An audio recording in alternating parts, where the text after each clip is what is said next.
Hey guys, it's Michael from DistroMike, and today we're going to go over the ins and outs of disposable vapes. We're going to talk about the different options, the different features, and which one you may want to decide on if you're thinking about starting your own brand, or if you're a consumer who's buying these vapes in a store, you're going to know what makes these different.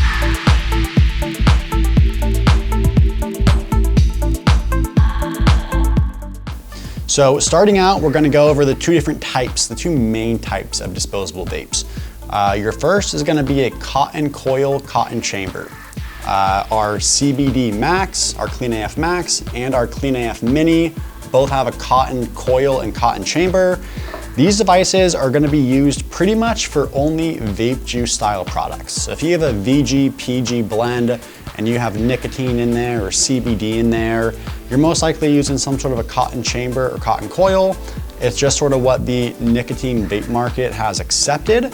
And it's a bit cheaper than your sort of ceramic style disposables. So if you're using a vape juice style product, we may recommend going with a cotton chamber, cotton coil. However, most of the disposables these days that are being sold are distillate type products, whether that be a weed vape, a Delta 8, HHC, any sort of distillate style product. That's what these guys are going to be. So these are going to be your ceramic coils. They're all built pretty similarly with the same ideas. So they're all going to have an empty tank so that you can put your distillate product in. It's a very thick product. It's just going to sit in the holding tank. Inside your tank, you normally have a metal center post that's going through the middle. Inside that center post is going to be your ceramic coil. This metal post, the center metal post itself has little holes on the bottom around the sides of it to allow for distillate to get inside your coil. You press the button or you hit it, the coil turns on and your distillate vaporizes and you get a good little smoke. So for distillate style vapes, you've got several options. The first option you need to figure out is going to be your size. So there's 0.3 gram, 0.5, 1, 1.5, 2, 2.5, and even 3 gram disposables. The only difference between these is pretty much going to be the size of the holding tank. The batteries are normally the same. The overall size and look of them are pretty much the same. The only real difference is going to be how much product does it hold. So if you're looking for a 1 gram vape, you're obviously buying a 1 gram disposable. If you want something that maybe offers a little bit more value and is gonna last you a bit longer, maybe you're buying a 2 gram or a 3 gram vape, but overall, they're pretty similar. So let's go into what makes these devices actually different. So first thing is gonna be the recharging port. Most disposables these days do have a recharging port, whether it's a micro USB or a USB-C. You will find a recharging port on every single one of these vapes I have in front of me right now. The reason for the charging port is the batteries are not the biggest inside these vapes. Obviously, the vapes themselves are pretty small, so you can't fit a huge battery in there. So if you buy a vape, you're smoking it, you get halfway through your distillate and all of a sudden your battery dies, you want to be able to recharge that vape so you can continue to use it and not have a half-filled vape that the battery no longer works on. There are some vapes in the market still without a recharging port, but I would say in this day and age, most of them have the recharging port. Here in the US, the micro USBs are definitely taking the majority of the market. Most people have a micro USB charger at home. The USB-Cs are a little less prevalent here in the US. In the UK or Europe or international, they're a little bit ahead of the curve in regards to charging ports. So if you're a brand and you're thinking about what style recharging port do I want, if you're selling in the US, I'd probably recommend a USB-C. Sorry. If you're selling in the US, I'd recommend a micro USB.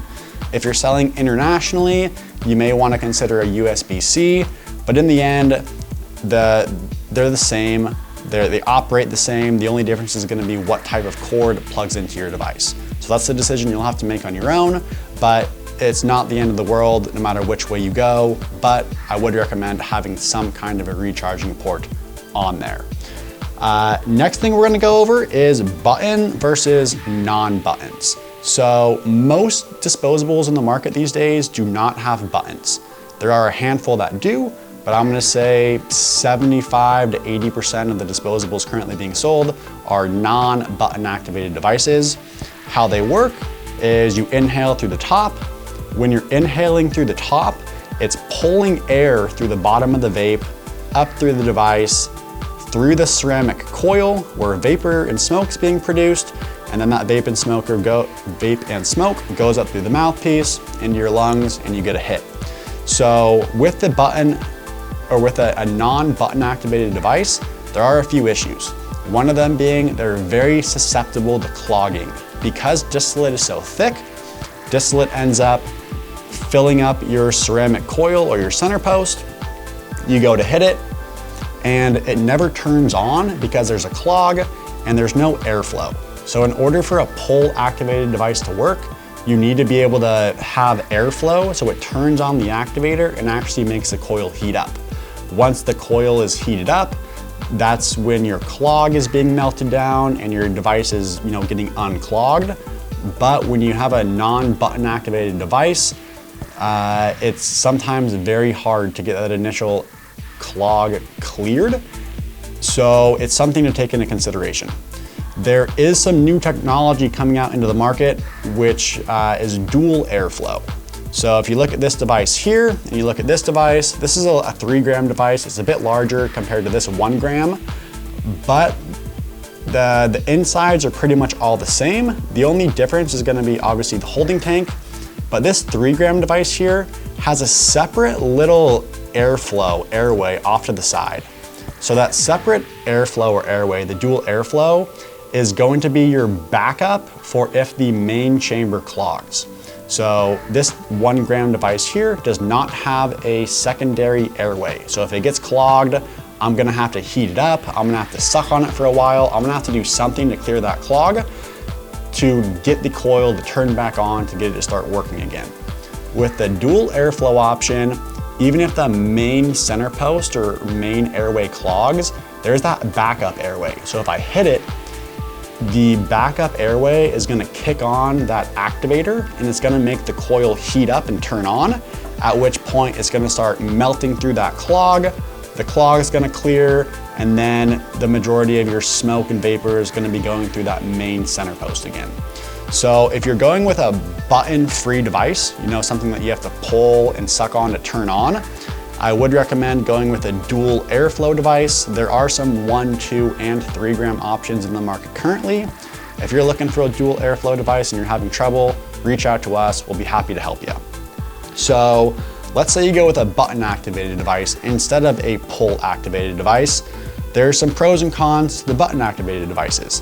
The main pro, the main benefit of having a button activated device is if it does clog, all you have to do is hold the button. That turns the coil on, it heats up, it clears any clogs. So you just hold the button, you inhale, and it clears that out super quick and super easy, and you don't need to do a bunch of troubleshooting to get your device unclogged. There are some cons to a button activated device though. One of the biggest cons is gonna be these vapes, they turn on if the button's being pressed. You are able to turn the device on and off, normally by pressing it several times repeatedly. The light's gonna flash and turn off, or the light's gonna flash and turn back on. So let's say you're hitting it and you forget to turn the vape off, and then you go and you put it in your pocket. There's an option or a possibility that your leg or your jeans are pushing up against that button, and so your vape's actually sort of hitting while it's in your pocket. If that happens, your coil is normally gonna burn, the vape's not gonna taste good anymore, and it's just overall not a good experience. But that's pretty much the only downside to the button activated devices. There's a pretty quick and easy fix to prevent that from happening. Just make sure you turn the vape off before you put it in your pocket. But overall, between a button activated device and a non-button activated device, I'd probably recommend going with a button. I prefer a button activated. I like to be able to know that if I'm hitting if I'm holding the button, the vape's on, I inhale, it works real quick, and I don't need to worry about the actual vape clogging. However, if your device does clog, we do have another video that we just posted recently on a few different ways to unclog your vape.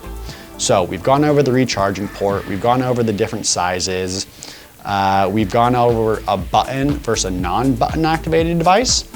Next thing we can talk about is sort of the overall style. As you can see, all of these look a little bit different. It's simply a preference thing.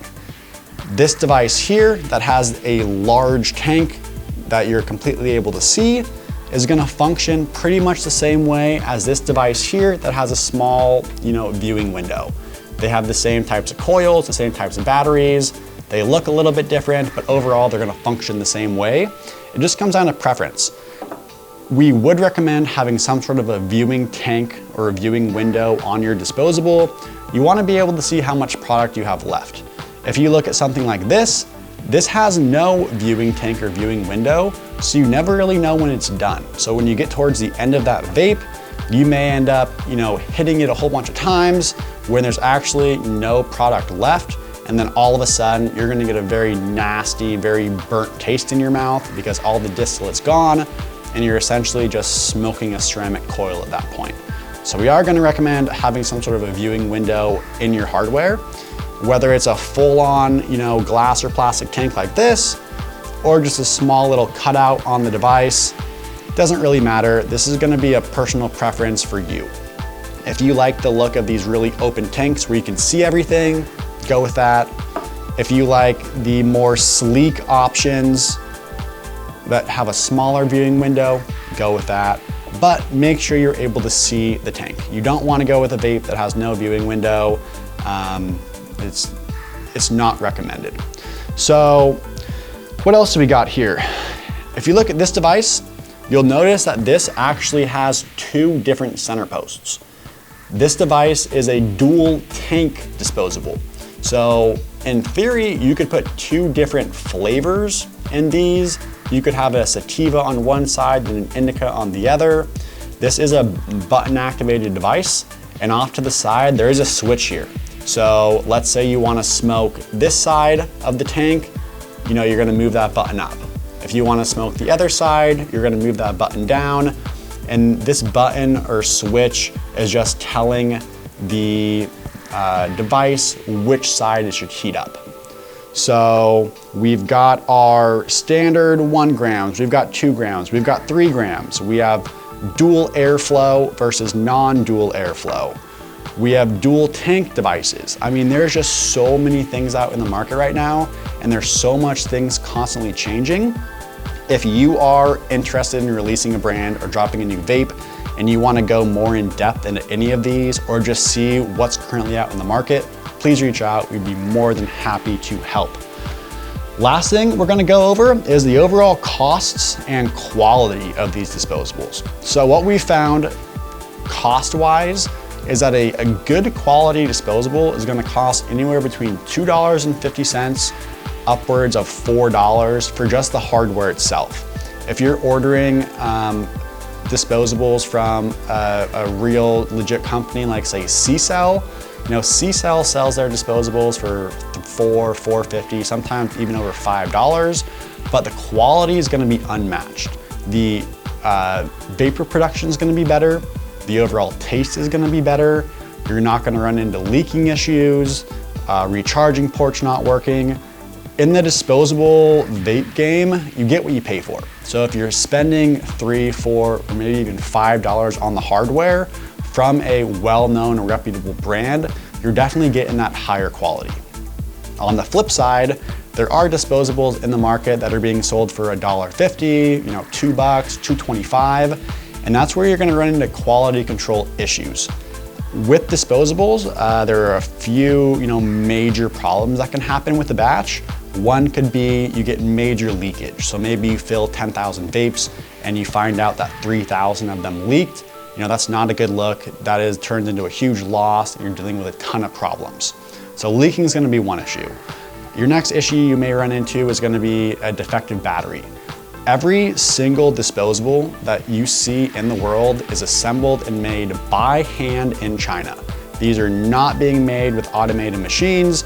These are being made with very long assembly lines where one person is doing one thing over and over and over again. So when you're buying a lower quality vape, the quality of labor is most likely going to be less too. So the wiring could be put on wrong, the wiring could be loose, the battery could be bad. There's a lot of issues that arise when you're using lower quality hardware. Other than leaking and battery issues, you may have coil issues. If the coil is not made properly, or they're using a very low quality ceramic or metal wire, your vape could be, heating up more than it should be. It could not be heating up enough. It could be tasting burnt. There's a variety of different issues that occur when using low quality hardware. From our experience, we've found that the 250 to the 350 range is going to be your sweet spot. There are hundreds of vape disposable manufacturers in China. You want to make sure that you're vetting your suppliers. You want to get samples from several different companies, and I don't mean one or two, I mean get 20, 30, 50 samples from each company, fill them all, hand them out to all your friends, your family, people you work with, and then get real feedback on the entire batch. You could get 2 or 3 vapes that you fill, you try out, you go, oh my God, these are really good, we're gonna buy these. And so you go, you place a 10,000 piece order, the 10,000 pieces come and you find out that the batteries are messed up, they don't taste right, they're leaking. So when you're testing new hardware, make sure you get a good sample pool of that hardware. You want to be testing as many of the devices as you can, and you want to be stress testing them. You want to try and make them fail. Because if you're trying to make something fail and you're still unable to make it fail, that's a good look. However, if you're trying to make it fail and it starts burning or the battery starts messing up, that's not a good thing, because the reality is most people buying disposable vapes aren't very educated on how they work or what the differences are. And some people will do some pretty silly things that will sort of expose these weaknesses in the hardware. We personally source most of our disposables from ALD. ALD is an amazing company. They've got tons of different options, tons of different customization options as well. So if you're looking to get your own brand started, we'd be more than happy to connect you with our rep. You can get some better pricing. We can sort of walk you through the process of how all this works. And really, answer any questions you may have. So we went over cotton versus ceramic coil, the recharging ports, batteries, different styles, different sort of tanks, different prices. I'm sure there's a few other things we could talk about today, but I think we covered a good amount. So if you have any additional questions or anything else you want to learn more about, please let us know. We're always looking to bring as much value and personal insight as we can. And if you have questions that we're not answering, we want to make sure we answer them. So please check out our other videos. Visit us at distromike.com. We're here to help, and we hope we hear from you soon. Have a nice day.